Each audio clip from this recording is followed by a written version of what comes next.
Hello, my name is Brody Moore, also known to many of you as Liefx, and you are currently listening to my podcast. So thank you very much. A reminder that if you're watching on YouTube, this is also on Spotify, so you can check it out over there. If you're listening on Spotify, thank you for listening in the first place. I appreciate that. I think we're on episode 10 now. I need to stop saying it at the beginning of episodes in case it swaps around. But today is a very wonderful day because the guest we're bringing in for whatever episode number this is Mr. Rob G, a.k.a. Chrome. What's up, my dude? What's up? Thanks for having me.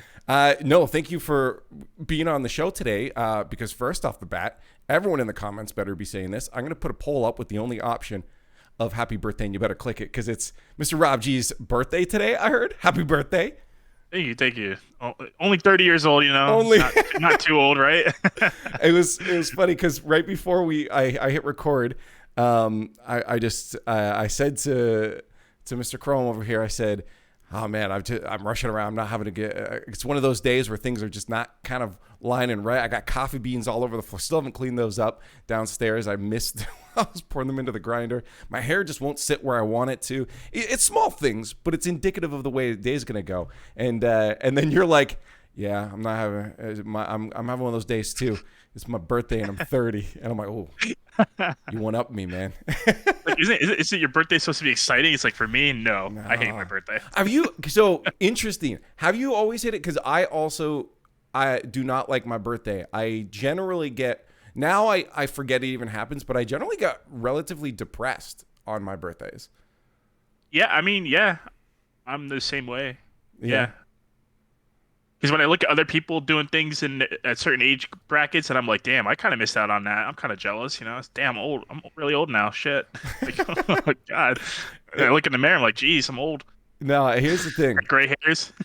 Dude, I started getting my first gray hairs down here.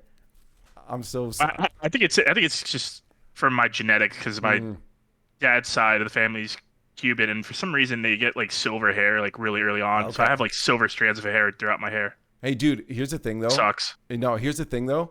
I found out that a lot of people like that look, the silver fox kind of look, and now that it's starting to come in, I'm like, you know what? It doesn't look that bad. So I here's the thing. I'm 32, so I'm vibing with you right now. You're getting there. And it is all downhill, but it's also a time where you start taking some reflection and start working on a lot of your own stuff, right? Like, I mean, especially in the scene you've been in. And here's the thing: you're looking at other people and what they've accomplished, but they're also looking at you and what you've accomplished. Man, like, you are so accomplished in an area that is so like niche, which already makes it hard to be the best at what you like to get into what you're doing and what you've been doing. First off, starting as a professional esports, but to the best of the best in a now super popular esport, plus also arguably the greatest coach out there, like of one of the best teams. The look at your track record over the past few years, man. You have a lot to be proud of. Yeah. But for me, it's never enough, because like my next step is I want to win a LAN. I want to win World Championship. Then I'll be content with like what I've done. You know, like for me, it's like everyone says I'm good, but I don't feel that good. You know what I mean? Like I feel like I can always do better and provide more. That's me. That's the mark of someone that's going to continue to succeed, though. If I feel like most of us have an imposter syndrome going on of like, I'm not the best of the best, or what am I doing here? Did you ever get the imposter syndrome thing, or is it simply just I'm not the best I can be, I need to keep being better? Oh, of course, especially like after a loss that we should not have received, or just we should be doing better than what we are. Oh yeah, I always get that moment where I'm like, damn, am I really as good as what people say? But at the end of the day, you can only do so much, right? And you can always be better than yesterday or weeks before. You can always improve. So there's always something to look towards, you know. And there's always goals that you have to set to continue wanting to do this. Because at the end of the day, what we do is super stressful and volatile. And you just got to take it day by day and just be patient. Yeah. That's something I've learned. The volatility of it is a constant stress. I mean, you look at from a pro player's position, a coach's position, a caster's position. It's so, I mean, and as a result, as a fan's position, because you never know if your team's going to be good this split or not, right? But it's for the people whose careers, like our livelihood relies on it, being contracted for maybe 6 months, maybe a year, whatever it is, such short periods of time is like, okay, even then we've seen things fall apart. You know, you never know if you're going to make it through that whole thing. And so it can be so scary knowing that everything could just be taken away at any given moment, and that constant stress is hitting you. And obviously, I mean, you've had an unfortunate series of events recently yourself, so it's like, you know, having that. I mean, I guarantee you're gonna find a team that you're gonna work with, and you're gonna get a goddamn championship. I'm telling you right now. I'd like to think so, yeah, but you know, it's the waiting game right now, so. It's a weird situation because people are like, oh, wow, you haven't found a team already? It's like we're in the middle of the season, almost towards the end. And on top of that, the state of where esports is right now, no one really wants to invest on a new coach yet. They will wait till after the season. I think a lot of teams are probably going to look to make changes in the off season, not after spring split, more so after Worlds, and then go from there. I think that's like the smartest thing for a lot of these organizations.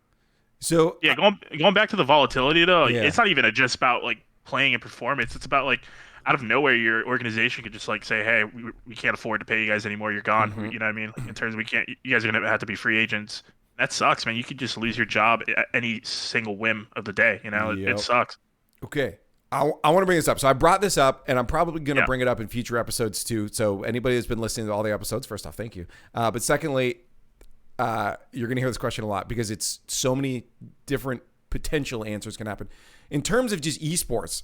So I brought up because right now, obviously, esports is either funded by the developer that makes a game, or it's just, and if they want to make money, it's mostly, I mean, I guess you look at a game like Rocket League is good because they're, they can make money internally. You know, people buy things in game, and so the more people, for them, it can be an advertising revenue.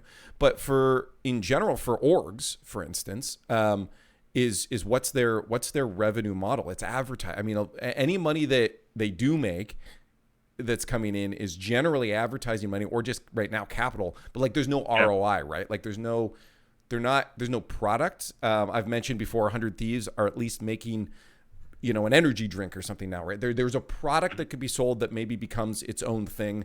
Mr. Beast, YouTuber, he's been doing that too, where he's been spreading out and saying, okay, what if YouTube fails? What if all my advertising money goes away? He's still got products like his snacks he's got, the Beast Burger, right? You start to say, okay, how do I make sure that this revenue is self-sustaining? And orgs just don't, in my opinion, have that. What route can orgs take? Do esports need to take? Does it change per esport? What do you have you? I'm sure you've given this thought as to how we become sustainable. I think I mean, just looking at like the base problem. I mean, I don't know exactly what they could do because I'm not familiar in that space. But I would say from like what I know from now is I think they're heavily reliant on the talent doing all the brand work for them, which is I think a huge mistake. You need to come in with, you know, multiple ideas prior to like picking up a pro player. If you're heavily reliant on a pro player, you're investing all that money into them. It's just, and what if they don't all deal your with eggs the in one brand, basket? right? Yeah. Because anything can happen. You can lose that talent for whatever reason. Things change. You can't rely heavily on a player to bring you in sponsors. Yeah, it's nice to have, but it's not smart. You got to have a plan.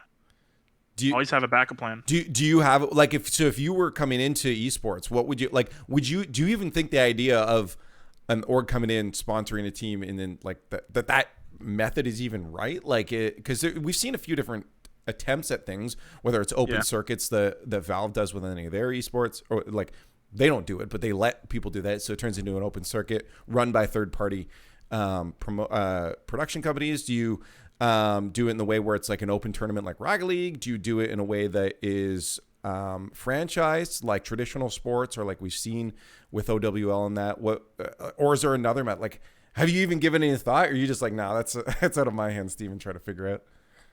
I mean, it's tough because like you can say franchise and worse because you look at Riot Games and it's like what they're doing with Valorant and League of Legends. Well, Is then you like look at Call of pretty Duty and official. OWL though, right? Exactly. So it's tough. Like personally, like in terms of like a professional player and professional coach, what I liked the most was the variety of it. Like I think of Mm-hmm. 2019, for example, like having all these open events on top of like the major official tournaments.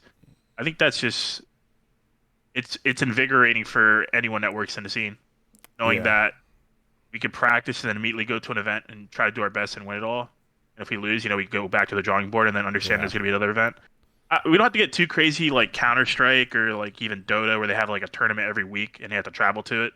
Yeah. Like we don't have to go that far into it, but like I think You we get a can lot of have a burnout. balance of online play and then mostly LAN. Because I feel like right now it's really stale because we just have so many online events and every one of the events feel the same. Mm-hmm.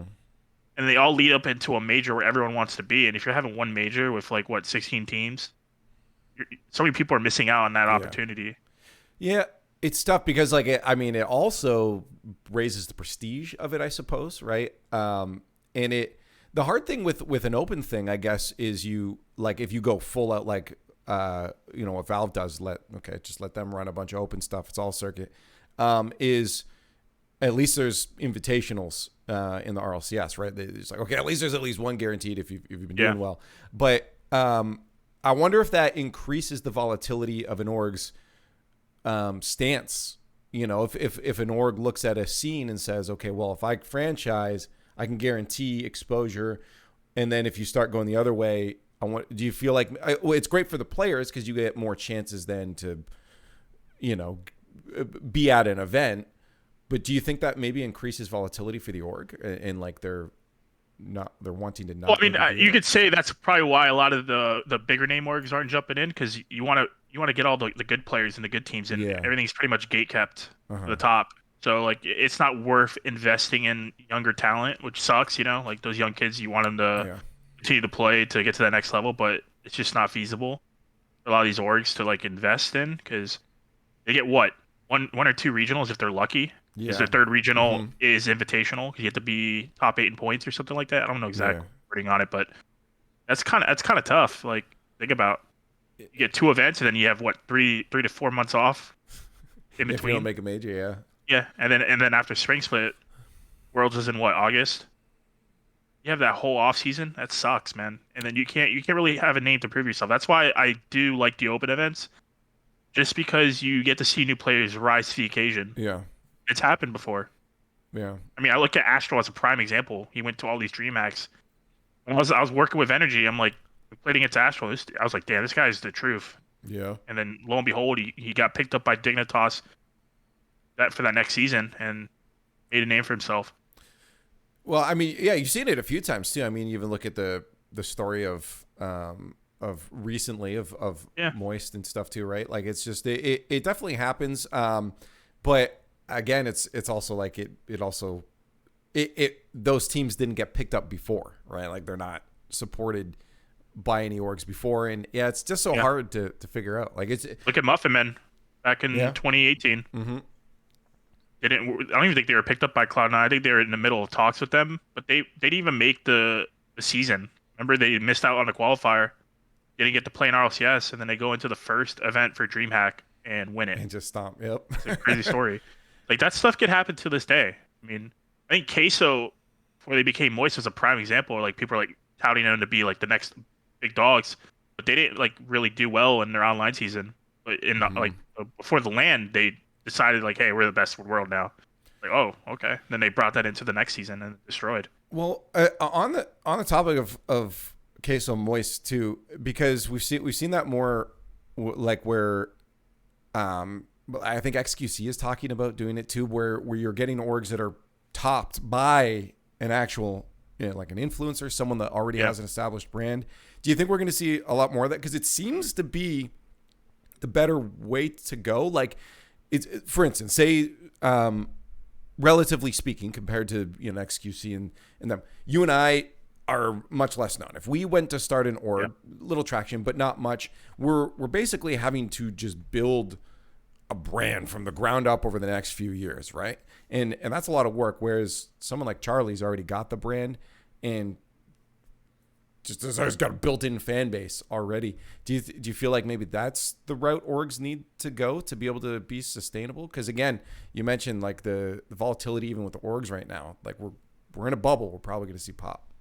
I mean, that's tough though. That's you have to have a like content creator that has that big of a fan base that wants to get invested, right? Mm-hmm. At the end of the day, like Moist Critical and those type of people are burning a lot of money, but they could just stream their whole run, make a lot of money back there, and then throw up a YouTube video because they have millions of followers on YouTube and get that revenue back. Because think about it, like these players are making each 6 figures salary a year on top of if they have management, coach, staff, all that staff you have to pay for, travel, accommodations at events, logistical stuff. If you had to estimate, a lot of money. Obviously, you probably only talk about your own stuff and not org stuff. But if you had to estimate for like maybe the top 5 in NA, because I'm pretty sure NA is where a lot of the money is spent. What an average monthly cost do you think across the board, like a range from this amount to this amount monthly, for like the top 5? What do you think they're spending? Because I've done my math myself and it's a lot. But obviously I don't have as many insights. A month, probably, not including staff in terms of like management and all that. For a team itself, probably close to like 50 to 60, 70K around there, maybe. Yeah, my estimate was around like 50, but it's that's insane. It feels unsustainable. Pretty wild, right? Yeah, I mean, the way these orgs are run, I would say it's unsustainable. Yeah, because like they're not doing a good job, networking in other areas. They're just relying heavily on players to do all the work for them, which is just not smart. What other areas do you think like they should be? Are you just talking about content? Like they should be building brands, or like what other areas? Yeah, they should have their own content team. They should have everything all set up prior. They shouldn't rely on a player to do all the content for them. Like that's only going to bring you so many views, right? Yeah. And if the player wants to do it, I mean, the player should want to do that stuff. Like I know we did it with SSG when we had Retals. But like that's just not going to bring you enough revenue to offset the cost that you're already paying for the team. So. Well, no kidding. And there's also the question, okay, if you're spending money to make the content, what's the actual return on content? Like is content the answer for orgs, right? Like I feel like there's got to be so many other avenues. Yeah, I would say content. You think it's a lot of it? I mean, yeah, right. You have to. We are entertainers, right? Ultimately, you're not going to sell merch, a crazy amount of merch in esports. It's not that popular compared to real sports or physical sports, or you know what I mean. I would say, content's probably the number one thing, because at the end of the day, they have to find a way to get sponsors. It's not up to the players to get sponsors. It's up to them. No, of course. But again, it's still relying on sponsors, right? Like, well, they better hire the right people to get the sponsorships. I guess. If they're not hiring the right people, then that's on them. I guess I'm so again, anybody that's long-time listeners, I'm so gung ho on finding like orgs finding products, but it's like I guess it's not a problem relying on sponsors, because I mean you look at traditional sports too, it was very heavily sponsor based. Well, you mentioned you were watching F1 with the Drive to Survive thing recently. I imagine there's a lot of sponsorship in F1 too. I don't watch a lot of racing, so. Well, it's the thing too about the show is it's not even all about the race. It's all about politics in the show itself too. Like for instance, I just started season 1, and there's an episode where basically one of a rich billionaire bought a team, and basically he has his son on the starting lineup. And it was a decision on who they kick. It was 2 drivers. They have to choose between both of them. One of them's obviously better, but the other guy has a bigger brand. He's representing the country of Mexico, and he sells so much compared to the other guy. Yeah, so basically, the other guy loses his job just because of his notoriety. Sucks, Yeah, I guess it makes you realize. Again, I think we have to come back and establish and remember we're in the entertainment industry. I mean, esports is entertainment, right? Like, sure, we focus like, oh, it's the best of the best doing their thing, and obviously there is that level. There's 2 levels of it. There's the competitiveness, just the pure this mind against this mind, right? How can this brain outthink this brain? But then we have to make people care about it, right? As commentators, that's we have to tell stories, right? We tell the stories to make you excited, but for the orgs, yeah, they have to keep in mind, okay, we're not just here to focus on making sure this brain gets everything they need to beat this other brain. We have to make sure people care about that brain and want to keep seeing that brain compete against the other brain, right? So it is entertainment even for the orgs. Do you feel like orgs don't have that sight? Do you feel like they know that, okay, we're entertainment, we have to get there somehow, or is that sight like are they focused on the wrong stuff? I think so. I would assume so, right? If you get into esports, it's all like it's not like a major thing where like you could put everything into and not, because at the end of the day they're suffering with losses. Yeah. Like, they can't just like assume that it's going to be the end all for things for them. Mm-hmm. They have to work around it because we're not there yet in esports. I don't think we're almost there, but there's so many factors right now, especially like the economy, the world, everything's inflated. Everyone's going to suffer. And it's not even just esports, it's every industry. Yeah. So what happens is we're kind of like a side thing for them, a side investment, and it's like we're one of the first to go, Yeah. If you think about it. Yeah, it's tough. I mean, well, you were talking before too, just to bring it back around to the volatility. And I think everybody's brought this up at some point because everyone knows it. Esports is definitely, even in our scene, is very inflated. I mean, like you see salaries are just like, when you hear them, what players are getting, it's just like, whoa, holy smokes. Yeah. And I assume you think there's a pop coming. I think so, yeah. Especially if I mean, you've seen it per firsthand, essentially, right?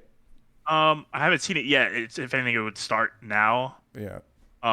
Because if you think about it, like these players, other than like playing it at the highest level, the viewership's there, right? But in terms of like branding, it's just not there. Mm-hmm. It's not enough money to invest in some of these players when they can't even get the sponsorships. So yeah, it's partly the orgs and it's partly the players in that sense, where some of the players need to do a better job, getting a bigger brand. But it's hard in Rocket League because it's tough to get that viewership right now on Rocket League. Because if you think about it, there's not much content you can actually put out there in terms of the game. Game is hard, yeah. Yeah, it's hard to do things in the game. You're very limited your options. I can't wait till they add building to.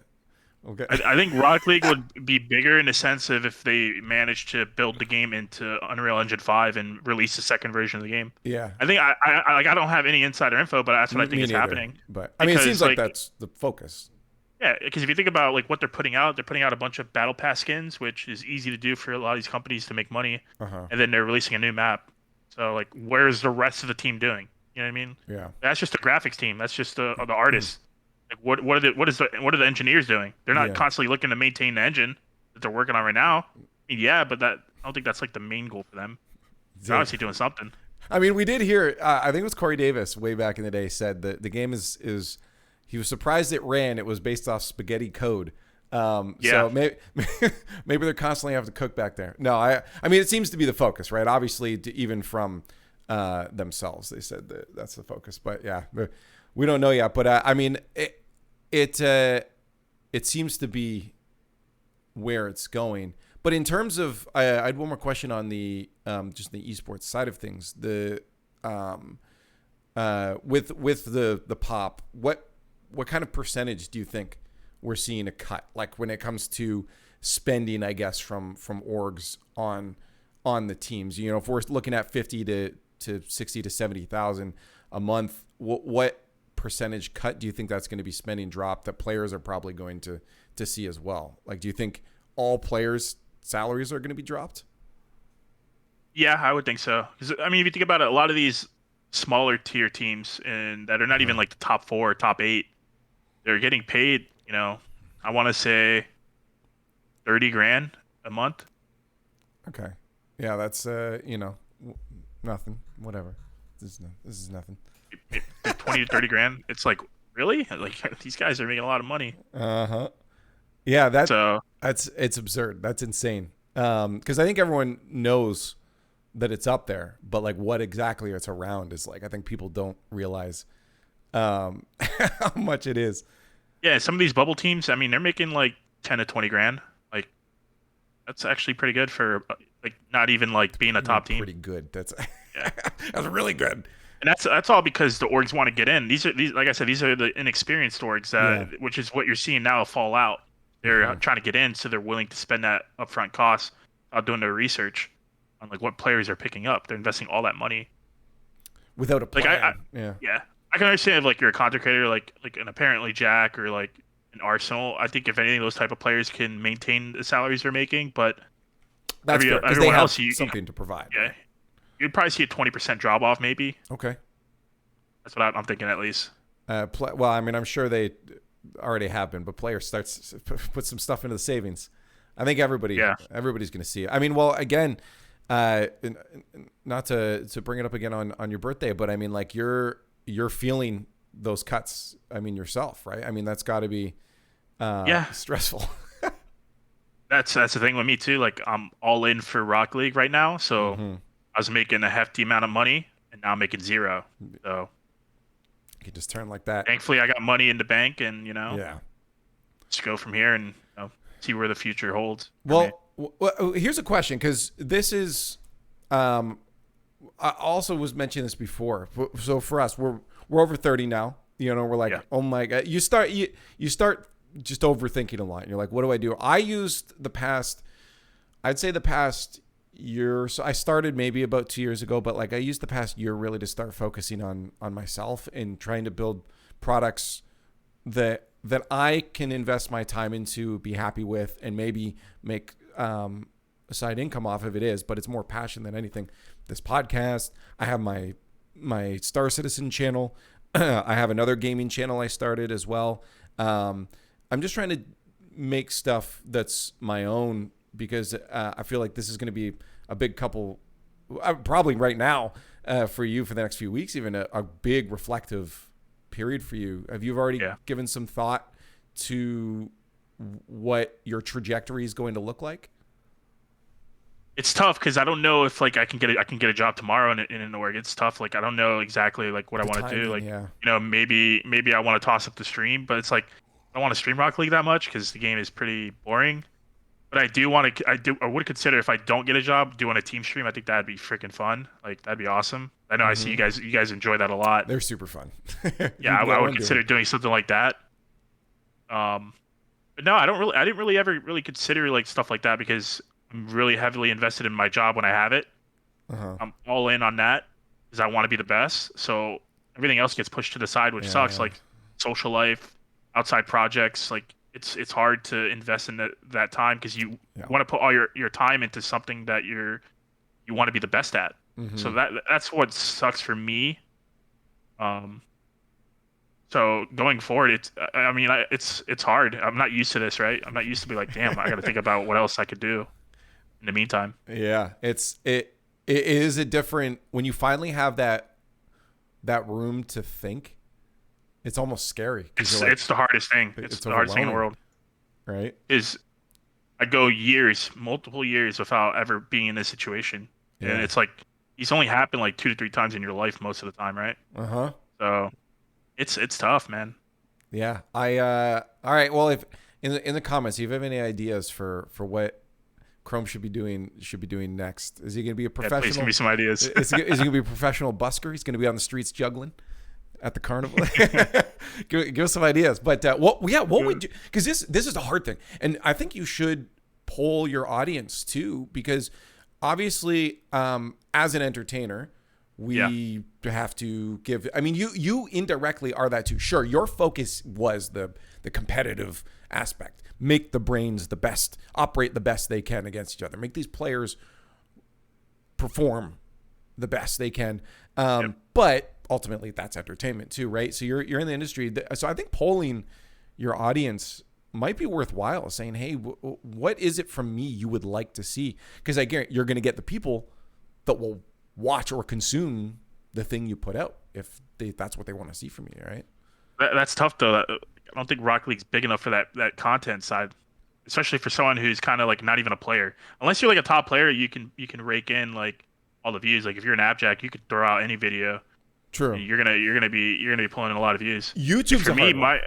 my only option inside of like my job would be to do like side coaching, which that would be some income here and there, but Mm-hmm.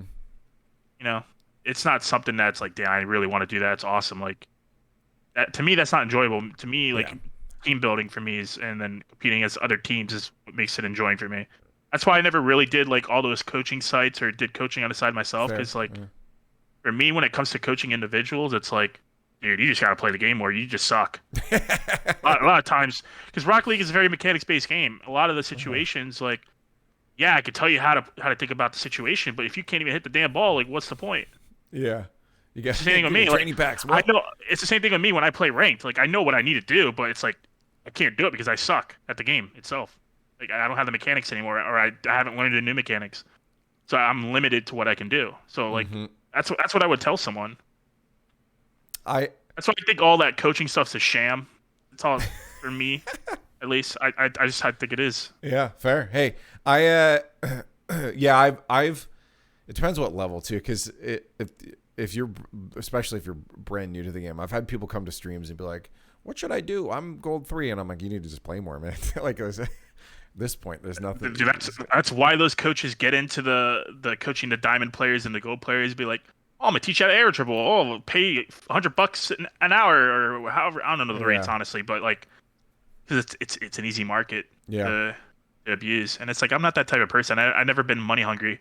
When I was a pro player, I never did content like that, even though I should have. But it's Hmm. I'm very content with my life. I've never been chasing the bag. Yeah. Which, it could hurt me in the long run, but I've never had that ambition to chase money. It's just No, how I was born, I think how it's I think of life. I think it's a good atmosphere, like a good I guess foundation to have, because it's are probably already stressful, but imagine if you've tied your worth to the money you were making, and now if you're at zero, your mental's gone even I would be more, miserable. Yeah, I right? mean it sucks. Yeah, because like I worked basically prior to Rocket League. I was working at a grocery store, so my life wasn't the greatest then. So like making all this money now, it was Mm-hmm. awesome. So I wasn't like It's crazy. Like awesome. I wasn't. It wasn't something like, oh my god, I want to. Like I'm not dumb. Like this game could die any day. Yeah. It could lose all its viewership, and Mm-hmm. then out of nowhere, everyone's out of the job. You know what I mean? So it's tough. Like, yeah, like it's not something like for me chasing the bag has never been the forte. It's never been the reason why I do it for pride. I do it for Mm-hmm. purpose. That's literally the main thing for me. That's something we always had to. I know. I remember in the like first season, uh, almost all of us casters were like, this will be a year. This will be a cool year of our lives, and then it'll be done, and then it just kept going and going and going. So the thought Yeah, process of it could end at any moment has always been there for a lot of us, and I think it's important to do that, because then you start to try to have backups. What are plans afterwards? And if it doesn't, hell yeah, we keep doing it, right? But exactly. it sounds like for you, you fell into the role that worked really well for you, like building a team and making that team succeed, or helping that guide that team to success. Like coaching a professional team sounds like that's your shoe that you want to continue wearing. Well, I wanted to compete, but I was in a different Fair. era. Because when I competed, I was playing Call of Duty, Halo, Gears of War, like all Mm, these games, mm-hmm. like all the greats that you hear about that went on to do great things, like whether it be casters, hosts. Um, I think of like Mr. X, who's Yep. Overwatch League. I used to play with him all the time. He used to be a top tier pro in Rainbow Six. Uh, Blaze, who's a host or a stage host for Yep. Halo and Call of Duty. Um, uh, Veli, who used to do the hosting Love Valley. for Call of Duty and Rainbow Six, used to be a Gears of War pro. I used to play with all these guys at the highest level, That's like awesome. amongst other people, like in Call of Duty and Halo. Yeah. It's like the environment in those teams. It's way more like kind of like a big brother environment. Like everyone's like on top of each other, not letting each other slide. Like, what are you doing here? Why are you Yeah. doing this? Yeah. Yada yada.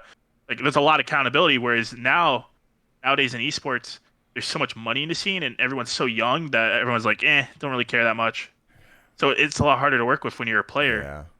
For me, I'm at the time I was very impatient. I was like, dude, what are you doing? I'm playing with guys who's like he's eating his dinner mid com. So I'm like, come on, dude, really? And then Focus I'm on, the yeah. I'm the toxic one. You know what I mean? Like, come on, Yeah. like seriously, you want to be the best in the world, and we're losing because we can't take it seriously.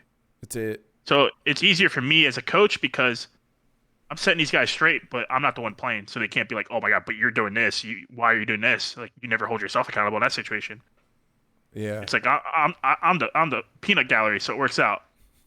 It's a different environment. I've seen it elsewhere too. It almost feels like, especially over the past few years, I feel like work ethics definitely changed from generation to generation. Yeah. The past one or two generations definitely feels. Obviously, now we sound like old man yelling at cloud. We're over 30, so we're boomers, and we're gonna complain. I wouldn't even say it's yelling. It's just, if you think about it, like everyone is so young, and no one's. Like, if you think about these kids, they're playing at 15 years old. Like majority of them don't even do real sports, like IRL sports. They haven't had a job, so they don't have life experience. So it's a given it's gonna happen. It's not even like complaining. It's just a fact of the matter. Yeah,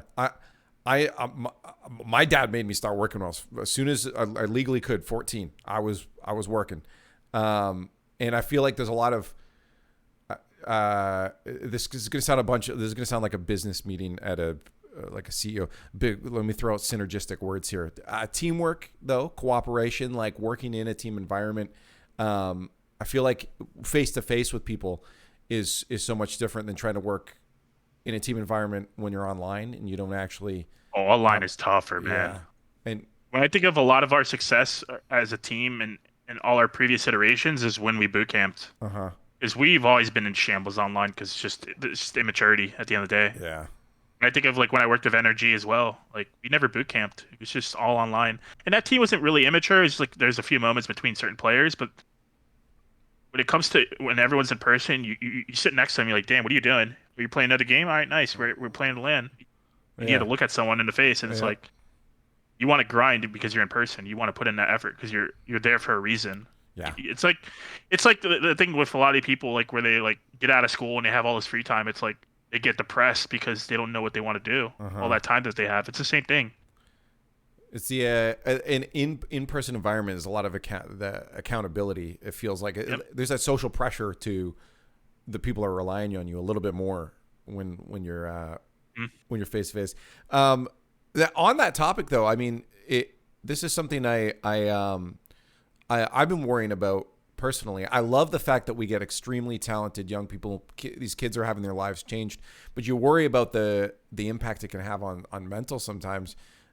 Being so young in the spotlight. I talked about this before, that my Twitter was me posting emo Linkin Park lyrics when I was 15, right? Like it's like I'm not ready to be in the spotlight at that age, you know? And so it's interesting that we're seeing, and we're starting to see some more players be open about it. I mean, Monkey Moon recently is one of the bigger ones of how their mental's affecting things. And I wonder if a lot of that is caused by being the focus, having people watch you every day and critique you, and being at such a young age. I wonder if this is, if we're going to see a lot more of that happening for these players. I think so. Because like if you think about it, like a lot of these people or a lot of these kids are going to be socially inept in that sense because they don't have those real life experiences.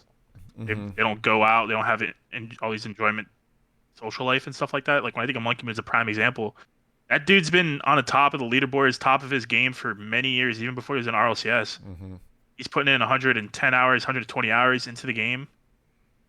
Like, that's all you do. That's a lot of time. And when a normal job is like 80 hours, maybe 90 overtime. That's a lot. For 2 weeks. Yep. Yeah, that's in comparison. It's crazy. That's actually wild. Did you have no routine outside of gaming? Like, it's gonna be so difficult for everyone. Like, it's tough, man.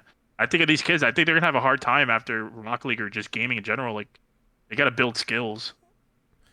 That's tough. So, okay, here's what an org needs to do when they want to pick up a team and kids don't have any work experience outside of esports. They got to get them a job working at like McDonald's or something. That's part of your training program for these kids now. You got to go work at McDonald's part-time, get some of that in-person team experience so you can operate on the team better.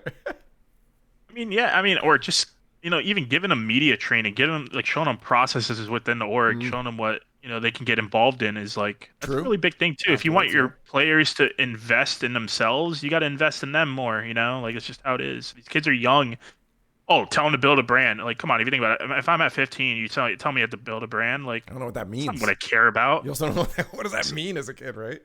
It's the same thing with coaching. Like, if you like, you're coaching kids, like, I have to be more patient because if you think about it, when you're 15, did you listen to your parents all the time? No, I sure as hell didn't. So you're telling a kid what to do as a coach, stuff like that. Yeah, they'll listen to you every once in a while, but some days they won't. So you gotta take it in stride in that sense. So sometimes, yeah, you are babysitting, but Yeah. at the end of the day, these orgs, if they want to invest in the players more, they need to, help them more and Yeah. not rely solely on them doing content. Because yeah, obviously they need to do content for themselves, but come on, you're like preaching to the choir there. Yeah, it's also again, it's not a priority. I mean, it's for some because we've seen again through the OG days, we've seen pros be at the top of the game, then be done, retire, and then move on to Yeah. something else. Even not even at the top, just we've seen people move on because this isn't. So I'm wondering some of these kids, these 15-year-olds that come in, could just say, "Hey, I'm going to do this just because it's fun now." But their wants and needs, who they are as a person, can change in the next drastically over the next 5 to 7 years. That they don't even want to do it anymore. And now, it's in general adding to the volatility. Having these kids. Do you think we should raise? Do you think the age should raise? Yeah, I think so. What do you think would be I a do, fair but age? I think it would kill Rock League though right now Really? if you You raise think? the age. Okay. Yeah, just because where we're at Rock League, there's not. If there was a new game, like if they release Rock League 2 tomorrow, yeah, raise that age gap. You Okay. know what I mean? But like if you think about it too, like going back to like the life thing, like for Uh-huh. example, all it takes is winning a world championship earlier than expected, and you're like, damn, what do I do after that? Yeah. Monkey Man's a prime example. He won a world championship. That's his main goal. If he didn't win world championship, he's probably grinding today, and he's probably still working hard. He's probably at all these events. Yeah. And once you win, it's like, what's next? That's the toughest thing. That's what Yeah. I'm worried about for myself. Like if I win a world championship, like What's damn, that? what's What's next to next? do? Yeah. You know? Well, I think that's why it's important to find what you enjoy doing first off Yeah. in it, right? Because if you just really love, sure, your goal. I mean, here's the thing. My dream goal was also I wanted to just growing up watching again Halo in the mid 2000s. It's like I wanted to play a game I just wanted to be a pro esports player. That's my dream. I think that dream is not going to ever happen. If I get the opportunity, I'm still going to try for it, but I don't think it's going to happen at this point. I wish I could go back to this. So I agree with you. So it's like I kind of always have that goal there, so I get to keep chasing. But I have to now find the thing I really enjoy doing, and I love just being involved in an esport, following the cool stories, commentary, telling those stories is really fun. So I enjoy this, regardless of whether if I'm dropped, if I'm the esport dies, whatever. I'm going to keep just doing this for fun because it's fun. So Yeah.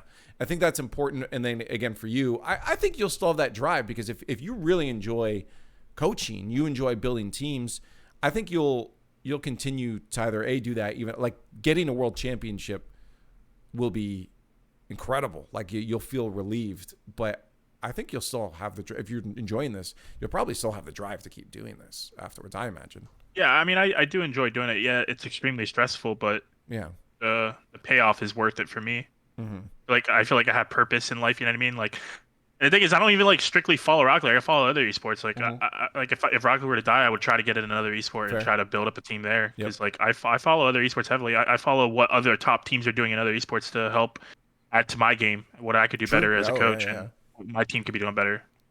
And when I think about like certain teams in other esports, the work ethic they have, you could transfer that to anything in life. And it's the same thing in Rocket League. Like a lot of the top teams right now are because of their work ethic.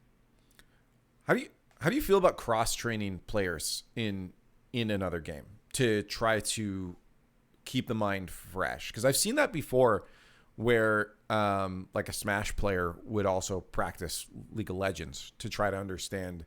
Oh yeah, I think that's super good. Like, because if you think about it like this, right? When like for instance, like a CS player or like Valorant player or any type of aim shooting with like a mouse and keyboard, Mm-hmm. a lot of the very top players play a game like Osu, a rhythm Yeah. game where Yep. you had to track to screen and click. That's helpful in a Twitch environment esport when it Yep. comes to using a mouse. So yeah, I think it's good too because it also helps you strategize too when you play other games. Like a lot of other games can be stress relievers too, just Hmm. to keep you warmed up mechanically.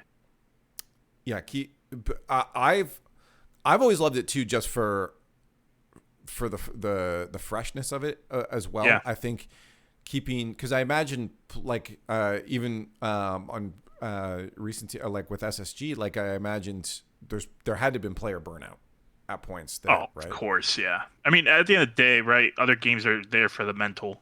Other games are there to when you're putting in all that damn time and you're stressed out. You play golf with friends or something. I don't know, something Yeah, fun yeah. to think about something else because you're always thinking about Rocket League, Rocket League, Rocket League. Oh, you decide to read social media and you're getting chewed out by social media for not playing well, or you know what I mean, not doing well. Hmm. That's what games are for, man. At the end of the day, everyone's here to play games because it's fun. Yeah, We're playing a game at the end of the day. That's the toughest thing for a lot of these pros to yeah. understand. You're playing a game, but you're making a lot of money, so it's that balance. It's super difficult. Yeah, because I feel like you can approach it from two different ways. One, you're making a lot of Yeah. money. You should be giving it your everything. But also, the reason you started doing it in the first place was because you enjoyed it, right? So what's that balance? Have you ever tried to work that out with your players, like what that balance is, and do different players have a different balance that's needed? And how do you then explain that to the other player that wants to grind more, but this player number two needs a little bit less of that to make sure they perform the best? Like, have you ever had to balance different needs for the players of what that balance is? Yeah. Because certain players they just lose their mental quicker, so it's like, dude, just take a break, chill out. You know what I mean? Yeah. Like, try to think of other things. Some players can just like play a ridiculous amount and not be stressed out, and Yeah. they can get better because of it. For instance, I think of like someone like Monkey is a prime example. Uh-huh. I haven't coached him, but like he puts in all that damn time. There's a reason why he's number one in the world for majority of the year. Yeah. First Killer is another example. Why is he number one? That dude grinds so much. Mm-hmm. That dude's been grinding since he was 12 years old. I used to play ranked with that kid when he was 12. 12 years old, and he had to be 15 to play. So like I've known that kid for a long time, and he's been putting all that time. Same thing of Atomic. Atomic was like 13 before I became pro. Like a lot of these kids have been putting in Yeah. that work. So it's like a lot of players rely heavily on that. Some players, like for instance, like a K-Dop, 20 plays 30 hours, goes to an event, starts playing ping pong the whole time, and he goes on to win a world championship. I'm like, how's that even possible? Yeah. Some people just, need the hours, and some don't. Do It's you, how it is. how do you balance? So say I'm player, I'm player two. Player one puts in a lot of work and thinks that's the only way that you can stay good, and they come to you as the coach and say, "Hey, player two, Leaf's not putting in the work, but we're still putting up results, right? Like it's still Yeah. right." But to that player, it feels unfair. How do you deal with a situation where that one player says, "Hey, I don't think player two's doing what they should be, I mean, regardless of the results." I think it feels unfair when that one player that's putting in less time is also underperforming. That's a big thing. Like Yeah. if you're underperforming, like on certain things you shouldn't be underperforming, whether it be your mechanics. Like mechanics is like something that as a pro you need to be on top of your game. I'm sorry, Mm-hmm. like if you're not performing mechanically, like you need to get in the lab. There's no excuse Oh there. yeah, You need it's to put not in the gonna. time. Yeah. But if it's just like you lose out just because the other team just happens to play a little bit better than you, can't really just blame that one player because he's putting in less time, unless he's the reason why, like he's getting a bad touch multiple times, whiffing the Yeah. ball, Yeah. not scoring opportunities that are open to him, not making the most of his opportunities, and he's on top of 20 hours. Like I'm sorry, like that's just cut and dry. Like the evidence is there. You're not putting in the effort. You need to get your Yeah. stuff Of together. course. Yeah. Yeah. But if But if but you're putting 20 hours in, you're carrying. Do whatever you want, yeah, I right? guess yeah. Do you just tell that player one, hey, they're putting in the it doesn't matter. That's their method. Player one That's wouldn't complain if he's winning. okay. That's just how Okay. it You is. just haven't Yeah. seen it. Okay. Fair. Yeah.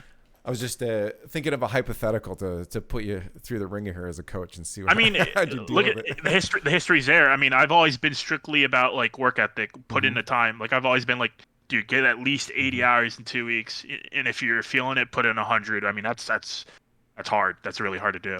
Hmm. Um, but like when the evidence is there, like when I go to previous lands or even online, the EU players only at the time.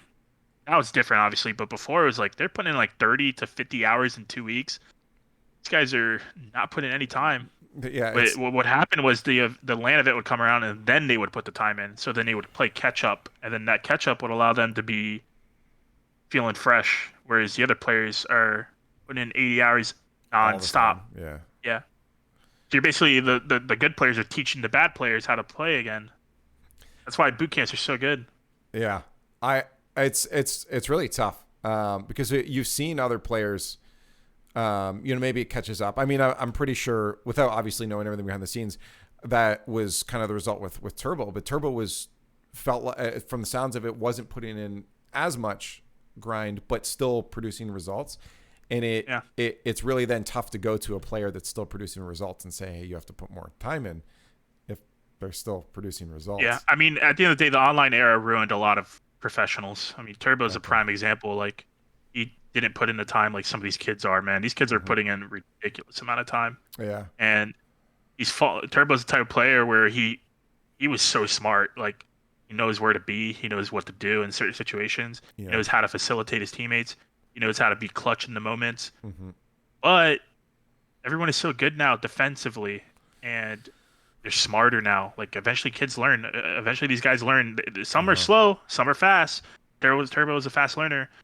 Some of these kids, I think of AJ as a prime example. He was a very slow learner. Like, when I competed, he wasn't that great. He was mechanically insane, but like he wasn't great. But they'll eventually learn, and he became Yeah. a top player eventually, right? Like, so a lot of these players, especially like Turbo, like if they're not putting in the time mechanically, like 'cause that's where the game's at right now. The mechanical ceiling is insane. Everyone is so good defensively. A lot of games go to OT. A Yeah. lot of games are pretty much counterattack heavy because of that reason. Like, because a lot of the openings are because teams are not being aware. Uh-huh. That's where players like Turbo and like even I think Rise is like a prime example. He's like a new age Turbo, Uh-huh. and on top of that, he's got mechanics, and that's why he's succeeding. He's so smart. I think it was Wave. Wave called him the European Garrett G. I wouldn't say he's like Garrett G. I think Okay. he's more of like a Turbo. Dude's always in the right position. Yeah. Super smart. Yeah, well, because you've been here since the beginning. You're Yeah. straight up OG. The kind of back to the work ethic talk of just the next generation kind of thing, but just in this scene specifically, have you seen recently any kind of mental shift of how to approach the game? Because it that from like the old guard, is there any major shift, or does it feel like a lot of the lessons that were learned early on have been passed down? Or are you seeing new players come in and just disregard that and try their own thing when approaching the game? I think a lot of the lessons been passed down. A lot of these players are putting in even more time than the OGs like Yeah. did when they were in their prime. I think of Daniel, for instance. That dude, when he loses, he just puts in way more time than is Really? needed, which is why he's so damn good. Like, Yeah. Uh-huh. a lot of these guys, they don't like losing, and they're gonna put in the time themselves. That's their motivation to win. Uh-huh. So I would say they've definitely carried over. I think a lot of teams, a lot of successful teams. I think of Gen G as a prime example. On top of their good environment, their culture, like those guys, that first split, Abjack was putting in 110, 20 hours. Same thing with Nolly. Top of that, Chronic is probably putting in that time too. So like they got the work ethic, they got the culture. They're just bred for success there. You know what I mean? Like, Yeah. and it showed. And that's why it was a good thing for Rocket League, in my opinion, that they won that first LAN event. Do you have? Is it? Mhm. Was that? No, you keep going. I was like, because yeah, it was a rarity that they're probably the first team that's ever done that, came out of nowhere and won. That's because it proves to the point that culture is a really big thing on top of that work ethic. I was gonna say, do you? You mentioned Daniel specifically having like just going into the grind. Do you ever sit there and be like, have to be like, okay, that's enough. You're gonna burn yourself out for a player like that? Because like I think like at that age, it is a little easier. Just you have more energy to just keep going. I mean, the amount at that age, the amount of Call of Duty I played was unreal, and I never got burnt out on it, right? Yeah. But I feel like eventually catch up. Do you ever have to tell a player like Daniel, okay, chill out, or do you just kind of let it go for an hour? Are you worried that burnout might hit? Yeah, sometimes it depends. Like going back to the Call of Duty thing, right? Like I know leading up into London of last year, when you're going in, Dan was on his Valorant grind, and I was like, dude, you got to put in the time, man. You're not playing as good as you should be. So there's moments like that for sure where it's like, dude, you're putting in time in these other games. You gotta, he's young, he doesn't understand, even if you Yeah. explain it to him. Yep. He'll learn eventually. That's why I've always been patient with him. Like Yeah, of he's a course. young You kid. have to. He's been great to work with. So, um, yeah, it's just eventually like certain players like they're not playing well on top of grinding nonstop. It's like, dude, Uh-huh. just take a break, Uh-huh. chill out. Because a lot of these kids, they're playing a ridiculous amount of hours on top of that with emotional baggage going on. Like they're not in the right mental headspace to like really learn from what they're doing. They're just Yeah. playing to play, and that's really bad. Do you think that's a thing that you'll just inevitably see with age? I mean, as your brain continues to develop, you start to think more, you start to overanalyze. Do you think we'll constantly see that as players get into their 20s, that they'll start Yeah. just grinding without really caring for grinding? Yeah, I mean it happens. At the end of the day, it's a job for these guys, so they're gonna be playing nonstop, right? And it's a never. I think it's a never-ending battle. That's the thing about mental. Like a lot of these players are gonna be held back from their mental, and Yeah. it's not something you could fix tomorrow. It's tough, man. Mm-hmm. Everyone's different. Like for me, for instance, like I get angry a lot playing ranked, and it's like it's not a good look. You know what I mean? Like, Yeah, yeah, and I know for a fact that if I'm not in the right headspace, I'm not playing well. yeah. And I know it's the Of same for course. these players because I've been in that space competing. So Mm-hmm. I have the evidence. Like I've been there. So Yeah. that's why I have that advantage too as a coach. It's like I know some things that some of these coaches don't because they haven't played at that level. They haven't put in that amount of time. And if you're an emotional player, more often than not, you're gonna have to maybe put in a little less time because if you're getting mad, it's just not Yeah. it's not good hours. But then it's also finding a way to get them to listen to you, because it's like, I don't want to Yeah, listen to dad, that's you know? yeah, that's pretty much why it's all about patience. Like, Yeah.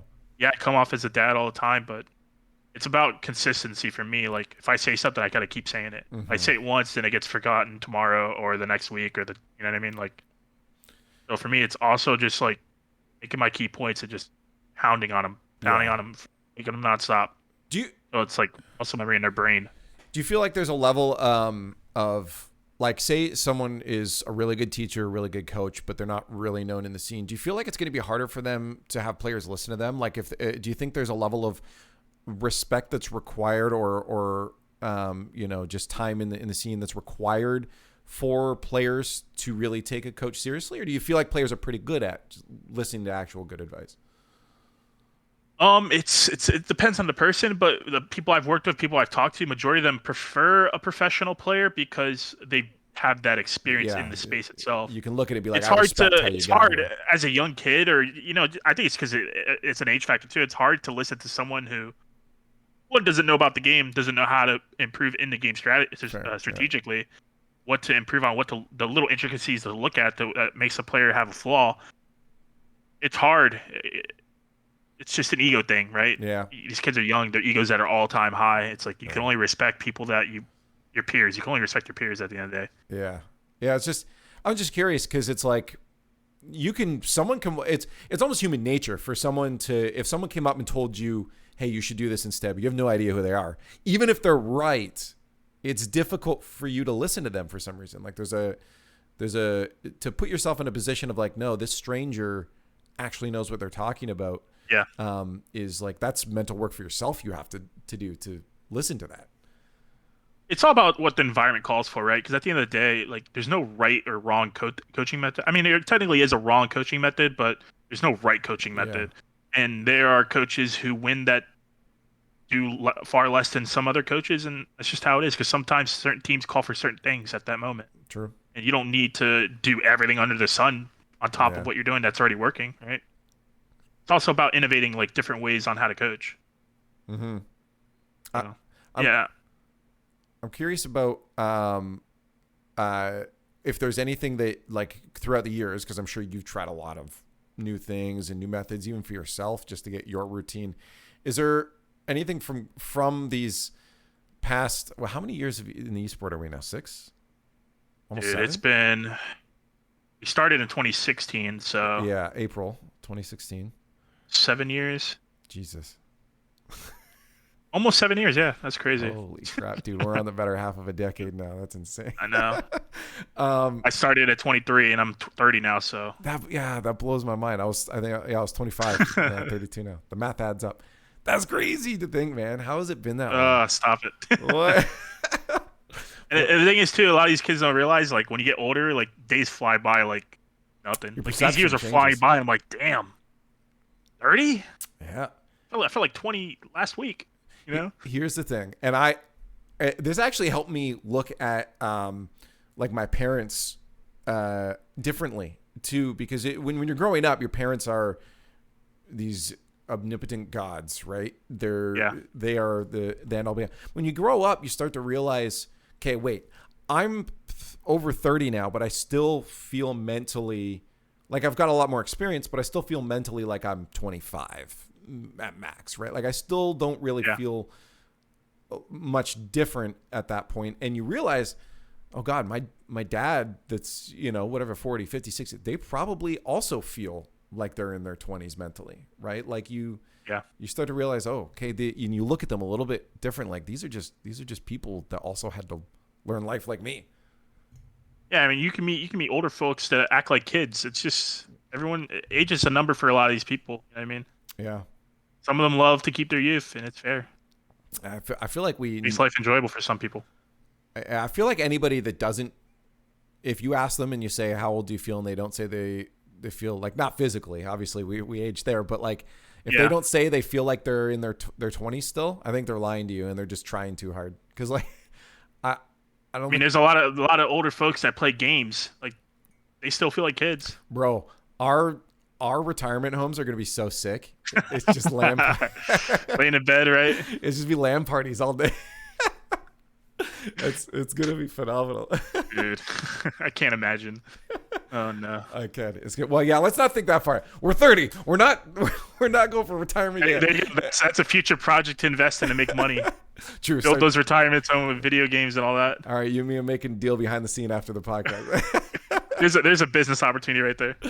Someone's gonna do it and be like, "Damn, we called it." Where's any capital investors watching? If you want to throw some money this way, we got a plan for you.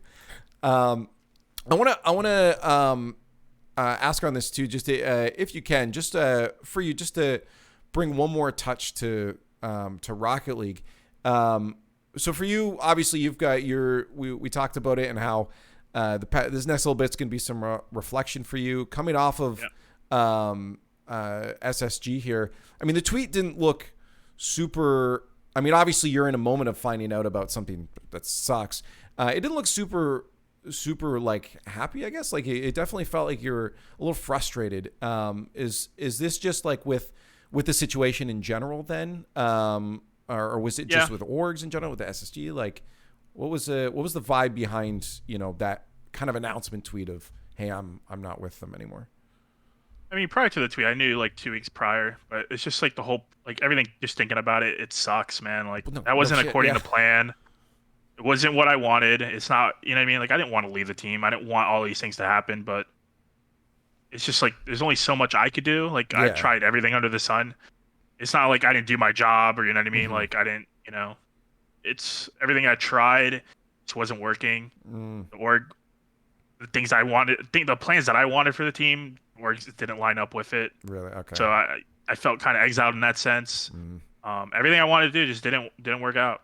So it was annoying in that sense for me.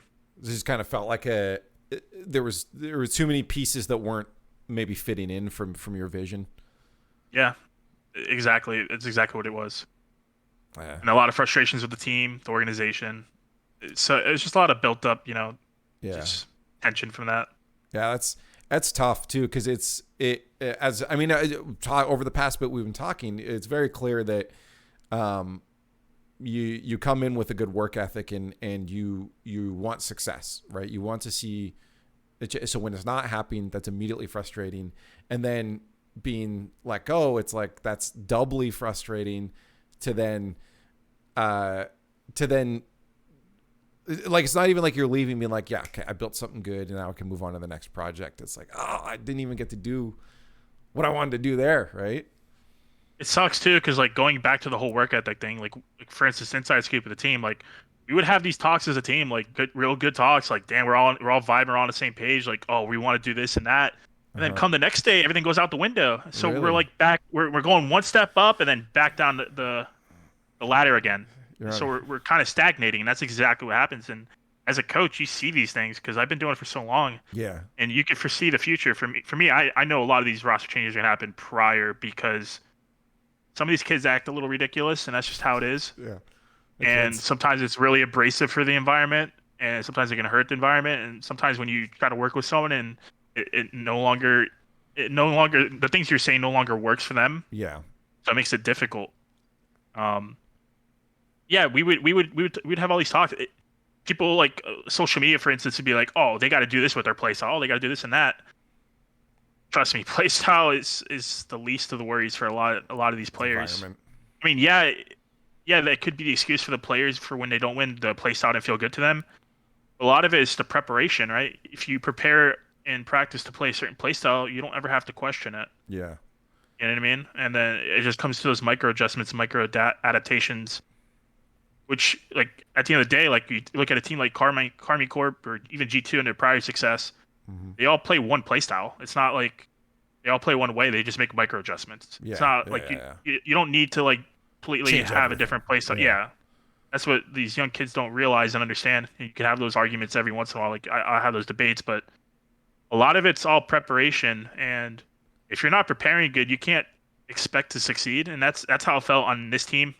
Like, our preparation was so bad. Like, I mean, we would put in, like, we would scrim 3 hours a day. We would put in a time, like, effort wise, but they're bad hours. That goes back to the hours thing. Bad Yeah. hours. You're wasting all these times. Like, sometimes we would have troll days where it's like that's an hour wasted. Yeah. There's You no add those vision. up. Yeah, you add those up. It's waste of time. Yeah. Having. So that's what happened with us. It was just a lot of wasted hours. A lot of situations where we should be talking as a team, we're not talking. Everyone's quiet. It sucks. Like, it's just, No kidding. as a cohesion, we were there at the beginning, and then it fell off because we weren't winning. The mental aspect became a really big factor on our team, and we just collapsed. It sucks. It's, you know, you could blame someone here and there, but as a team, as a collective, we just weren't good enough. That's it. It can be. I mean, it can be off-putting as a coach too, because you feel like a lot of that probably relies on your shoulders. Yeah, like to make it Oh, work. for sure. It makes me look like an idiot. Like, I hate that stuff, man. Yeah. Like, for instance, like, if we go to a boot camp and we're in front of our organization, and then a certain player wants to act like a buffoon, like an idiot, and like, it makes me look like I'm not doing a good job. can't control 'Cause them. I'm a perfectionist. Like, I want things like right, and when things aren't going the right way, I look like an idiot. Yeah. But like, what is Chrome doing? Like, it sucks, man. Like, I mean, I don't really get affected by social media. I don't really care if they get trashed on, because I know Yeah. I know what I do at the end of the day. I know exactly Of what I course, do. yeah. Like, You know what? Who's no one matter. could ever say anything that would hurt my feelings. Like, be like, oh my God, Chrome, he doesn't know how to make a playstyle. He doesn't know how to make them work. It's Everyone like, get on Twitter right now and attack Chrome on his birthday. I mean, that's why I say on social media, like cut some of these players some slack. Like, it's a mental battle to compete at the highest level. It's not easy. Everyone has good mechanics. It's the mental. And then on top of that, all these people are attacking these pros. Like, come on, guys, like, Yeah. seriously. Yeah. I mean, It doesn't affect me. I've been in the ringer far too long. No one could say it can ever hurt my feelings. yeah. Yeah. I mean, that's a whole other can of worms of people, Yeah. directly. I think it's okay for people to put their opinions out there about play. Like, say, hey, I don't think this player's good here, good fit. Have theory crafts, go for it. Do have your wild theories like Reddit, but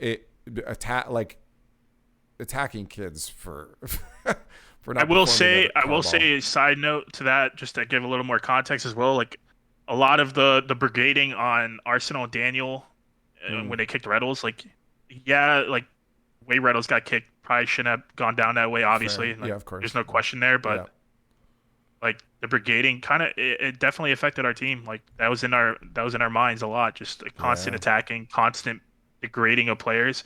These guys are young. Like, obviously they should not like read social media, but they're not going to listen. They're kids, like I said. Yeah. It just happens. I managed, like, when all that stuff happened, I managed, thankfully, to get Dan off that crap immediately. Like, he used to be Good. on Twitter all the time. I was like, dude, delete your Twitter immediately. Do not get on that crap. That's why he's been completely out of bounds for that, and he's been good mentally. But someone like Arsenal, for instance, he didn't delete that stuff, and that loomed in his head. So it made him, feel like he needs to step up more. Yeah. And that's not good. No, I mean, here's the thing. If you're looking at social media, you're getting a lot of times disproportionate opinions, like things that don't actually represent the larger masses, right? Because everyone has a voice. So that one time, as human beings, we just conflict comes to us very naturally. So the second that you see one person say you're terrible and you're awful or say mean things, that stands out when you don't realize that's one person out of 1,000, and those other 999 really love what you're doing. They just haven't said it. And to give context, just because it's probably get taken out of context, it's not about blaming social media. Like look at other teams as well, like Energy or like even BDS. Like Squishy Muffin's a prime example. That dude probably is mentally destroyed because of social media. He used to get praised all the time. A lot of players love that praise, and then when they don't get that praise anymore, they don't know how to handle it. Yeah. I want to say that's the reason, like 100% the reason why we are kind of deteriorated as a team and fell off the cliff. That's part of the reason why. It's part of the snowball effect, in my opinion. Yeah. Well, feel free to not answer, but what is the other part then? Immaturity. Okay. I would say, yeah. I would say immaturity was a big thing, and understanding that the things that we need to do, we weren't doing. Mm-hmm. We weren't trying to do it. It was a lack of effort in that aspect. So that on top of social media, on top of understanding that we're not performing as well, even though we're not preparing well. Snowballs. Yeah.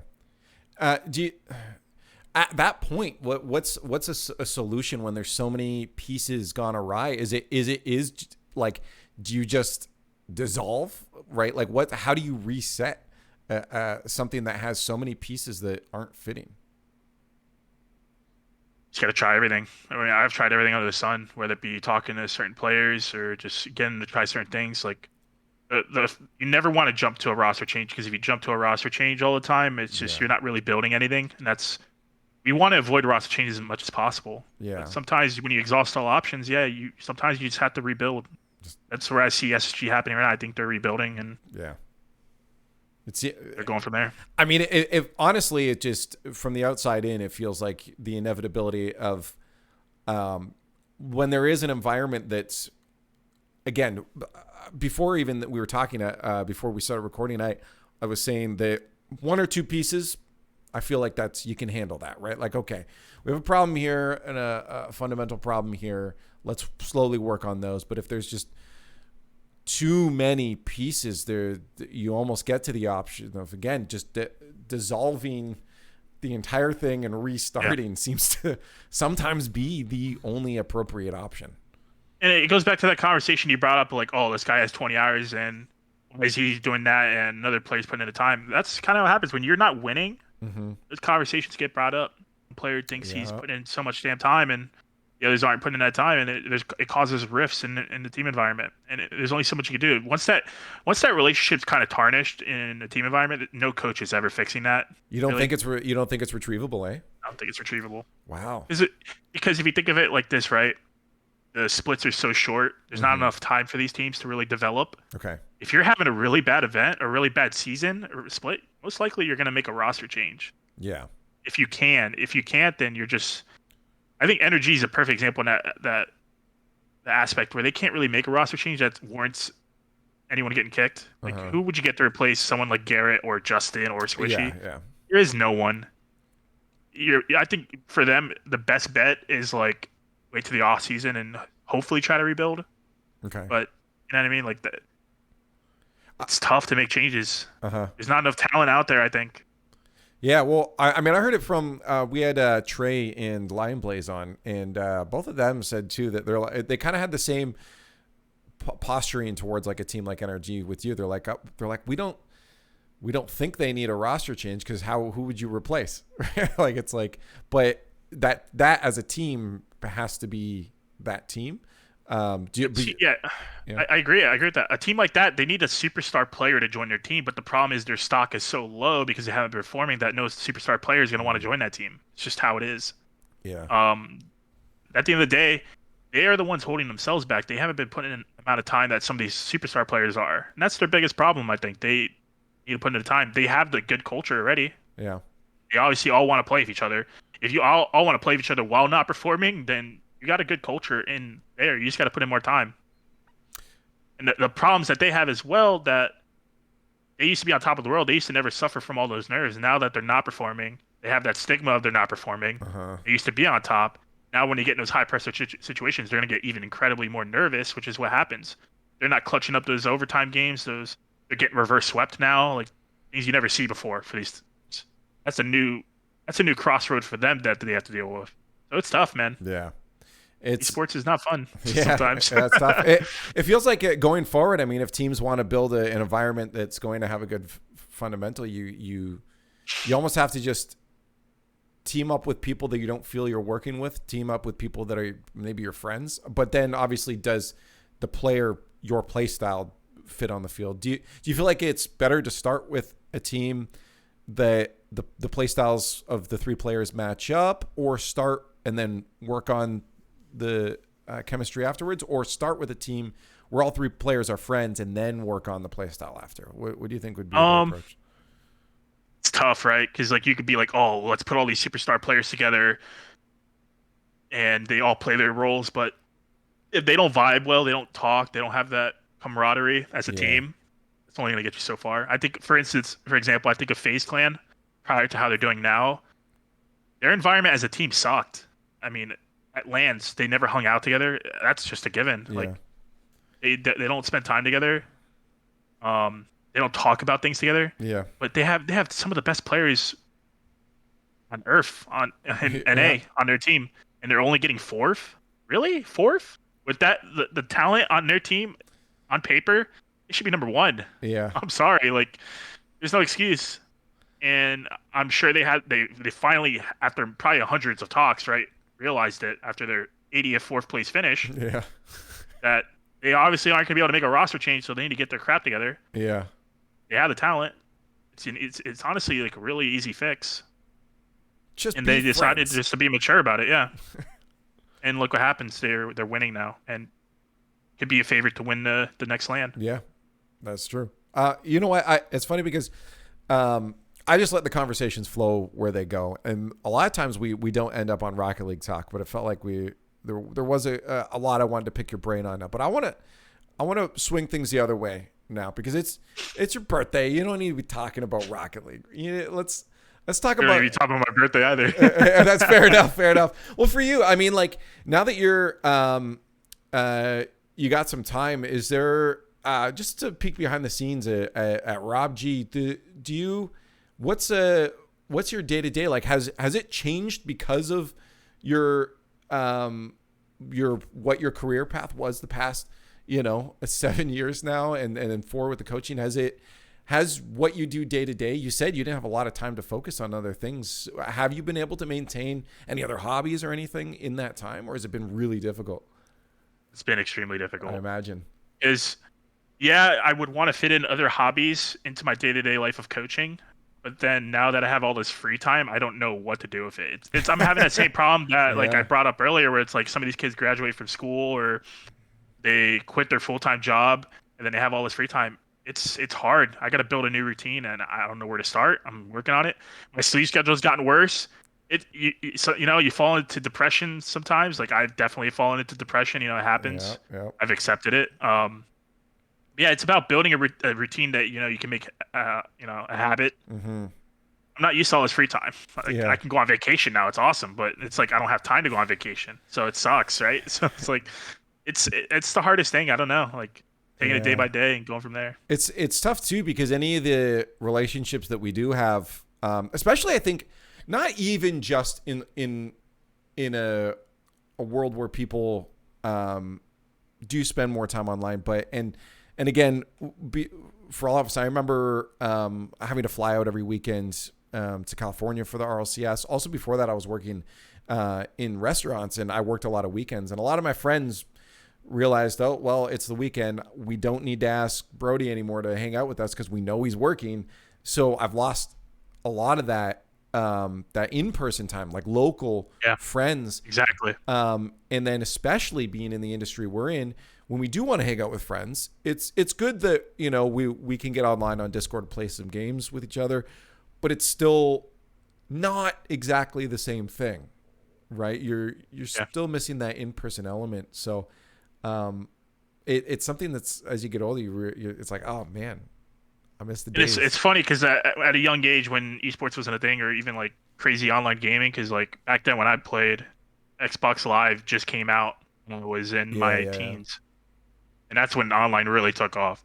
And so I had that in-person like social life, and then I didn't after, you know, I got addicted to online gaming.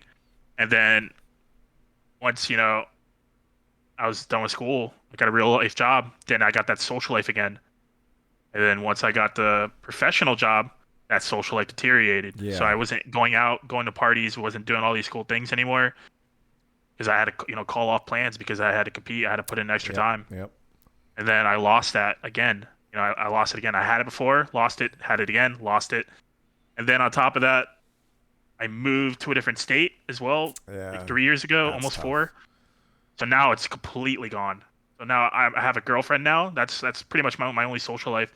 My online friends, I kind of lost that like social aspect because my old friend groups, you know, they obviously have their lives, but a lot of times they want to hang. I'm busy. I can't hang. You know what I mean? So my friend group is not big like it used to be. Like I'm probably like count on one hand now, like all the friends I talk to. Like I can't say like I have multiple people to hang out with. So it sucks, man. I'm always in my own thoughts. It's not easy, man. So having like that consistent like routine is what I like to say. Yeah, you know, it's something I just to empathize with you too out there, just to you know, I think a lot of us start to feel it, is that my sleep schedule is terrible. I mean, I haven't eaten anything today. I had my coffee. That's my breakfast. With the Chiefs keeps me company here, and because I wake up at 1 o'clock. You know, because there's so the projects I'm working on are on my own time, but especially with ADHD, it's very hard to just get them started. I'll start them at 8 o'clock at night. Oh, I'm the biggest procrastinator when it comes to certain things I do too. And I agree.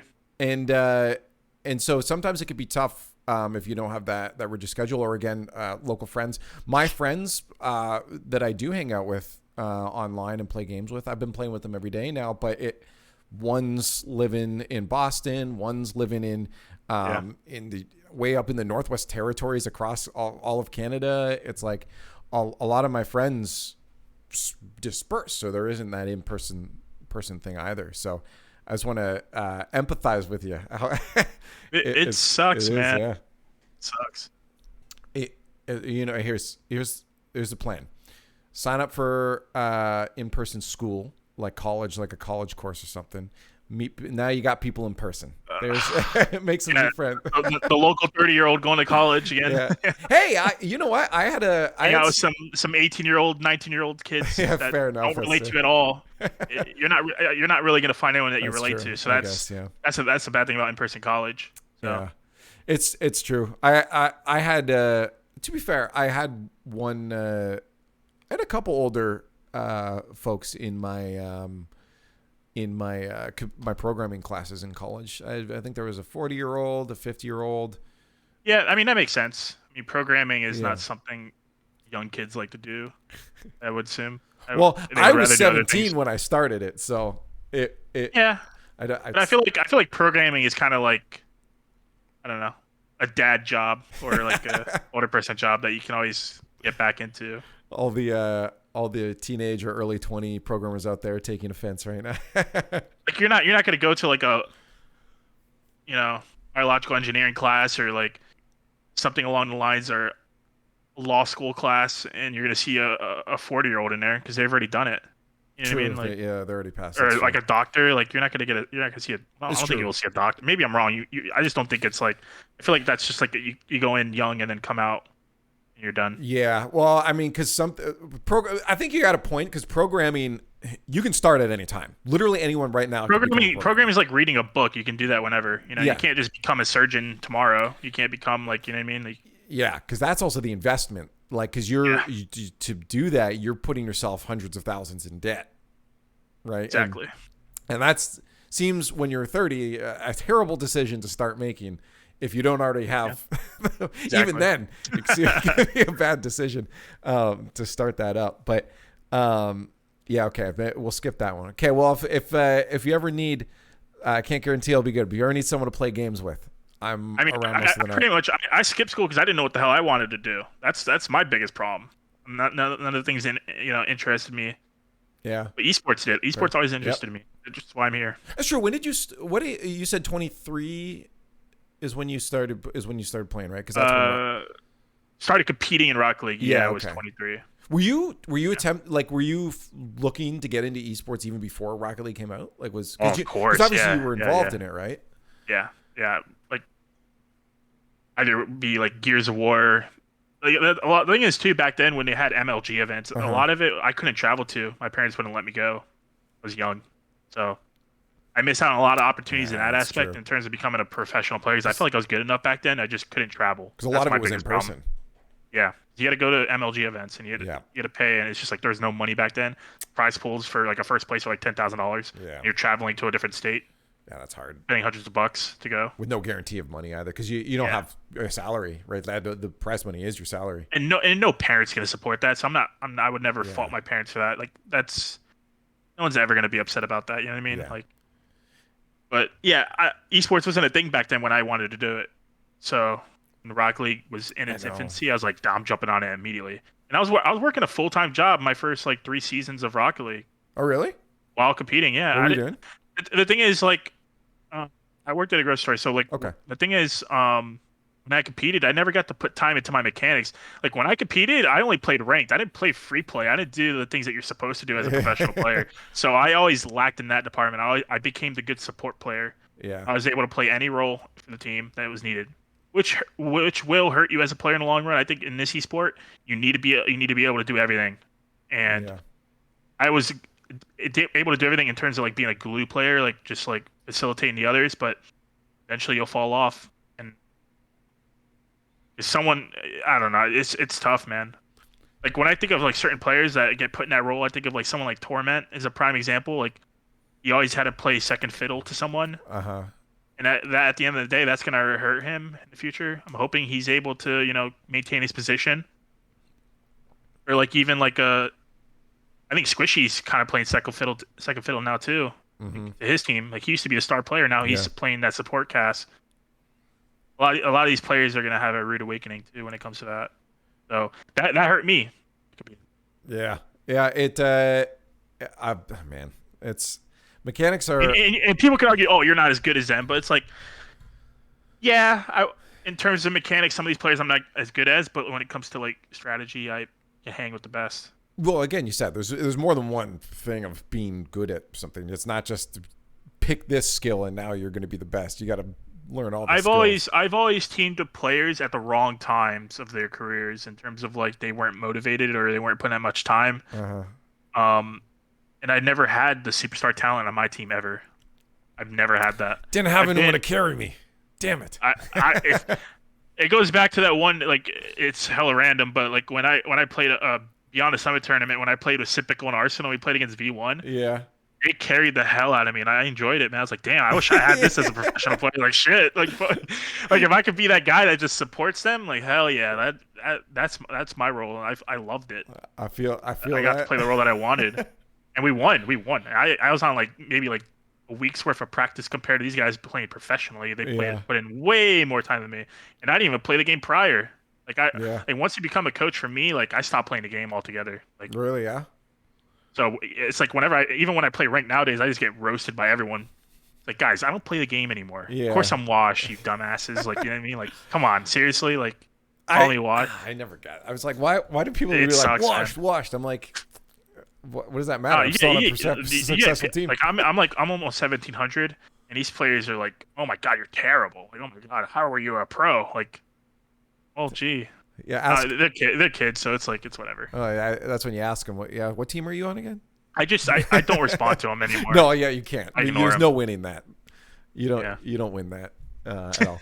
Because then they screenshot it and like Chrome toxic. You know, it's you don't. Yeah, that's where they get you. You have to. They're baiting. A lot of it's baiting too. They're baiting you to give them a response.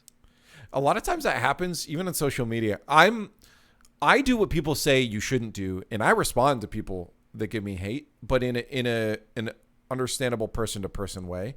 I don't ever deny it, because here's the thing: I know I'm not perfect, and I know there's a lot of growth I can do, and I also know I can't please everyone. But I approach people and say, hey, what I might not agree with it, but what's your actual point here? Because if they're just like, oh, you suck, it's like, okay, well, can you tell me why I suck? And a lot of times people will just say, oh, I didn't expect you to respond. Oh, haha, sorry, man. You're great. Yeah, that's exactly what it is. They just want to see your rebuttal. That's all it is. Yeah. They just they feel like you're approachable because of social media, so they want to approach you and see what happens. Yeah, online space is a weird space, I will say. I mean, it's a really weird space, but here we are. Especially with like with the younger minds on it too, because when you're a kid, you don't really your brain's not good at that future planning. Like, you don't plan ahead, so you also don't understand the repercussions that your words can have on other people, which is why I don't think kids should get away with stuff, but I also am a little more lenient with. Oh, I'm extremely lenient. You know? Like, that's why, like, it's like really random, but like the whole Zen thing where he tweeted after he lost his 1v1, lost his undefeated streak, and he was upset and he said some things he should not be saying on Twitter, and everyone's getting all so uptight about what he said. It's like, guys, he's 15 years old. Yeah. 16 years old. Like, what are you doing? I think the opportunity there is take that person and say, by the way, just so you know, this is. Show him the ropes. Be like, hey, man, that's not good. That's you know? not cool. Yeah. You don't just completely jump down his throat and try to tear him apart. Like, what the heck? Don't shut him down. Yeah. And well, it's hard to realize that, because when you're online, you also don't see the person. You don't see, oh, this is a kid, right? And it's the same thing with criticism online. A lot of times the people saying the mean things, probably 12-year-olds, 13-year-olds. And if a 13-year-old kid came up to me and said some mean stuff to me, I'd laugh at them and be like, okay, kid, right? but online it feels a little different, because you don't. Online, there's no human element. You don't treat someone like a human. It's just how it is. Yeah, you're behind a screen. Well, and from the other end, on the receiving end, you also treat that person as if they're in the same mental space as you. How could someone my age and where I'm at life say that thing? That's so mean. You don't realize that's a kid on the other end. It's the lack of human element. Like, even sometimes, like for me, for instance, when I would stream, I would have someone like watch me from like Germany. I'm like, you don't even think about it in a moment. Like, damn, all the way from Germany, you're watching someone. Yeah. You know what I mean, like, crazy. Like, if you think about all these things, like, go down a rabbit hole. Like, wow, this guy watch me from like a different time zone, different culture. Online's a crazy thing. It's good and bad. That's why people you would never meet ever. Well, some of your best friends are people from different countries. Look at this. Like, I mean, online, without this here, we would never be talking right now. Right? Like, I would never met a Canadian ever in my life. Ever in your life? I'm kidding, probably. Dude had no place. So close to us. They had no plans to come say hi to us at all. No, never. That's so toxic. Where would I go to Canada? You know what I mean? What do you mean? There's so many incredible. Oh my God. All right, we got to educate this guy. You got a car? Get your ass up here. I'm gonna show you around. Not originally from Florida. No, I would not have driven my ass up there. No, now you're close. You're so close. Now I'm close. Okay. Yeah. I can definitely go up. You know. All right. Pay attention to the Instagram stories, the Snapchats, because I gotta get you. You're gonna have some beautiful Canadian scenery to show off. Get your ass up here. Sounds like a plan. He's like, no, I don't want to come anywhere near you. But yeah, no, that'd be sick. Yeah, get up here. Get some in-person time. We got actually we got a few people around. Let's party. Let's party. That's the plan now. I you know what I don't want to do is take an extreme amount of time on your birthday. I really just wanted to again see how you're doing. With all the stuff is going on right now, and get a chat, give you someone to chat to, and and get some insights into things. So I appreciate you hanging out, man, and chatting with me today. I know you're going to probably stream, talk some more about everything that's going on. I assume you'll be streaming on Twitch and stuff, maybe? Yeah, well, I do a podcast with CJ Yep. and Jazo. We don't really have a set schedule because different time zones, Yeah. and It's hard. Jazo's got a actual job now, so we never have like a set schedule. But I think tomorrow, I think we are doing a stream, which is Thursday. Okay, and this will be coming out on Thursday, Yeah, so today. people will be watching it. All right.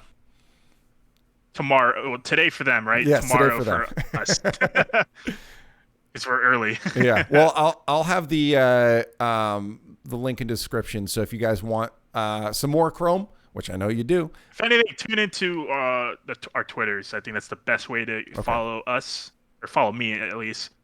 That's where I tweet anything. I don't really stream much any day or nowadays. Maybe hopefully in the future.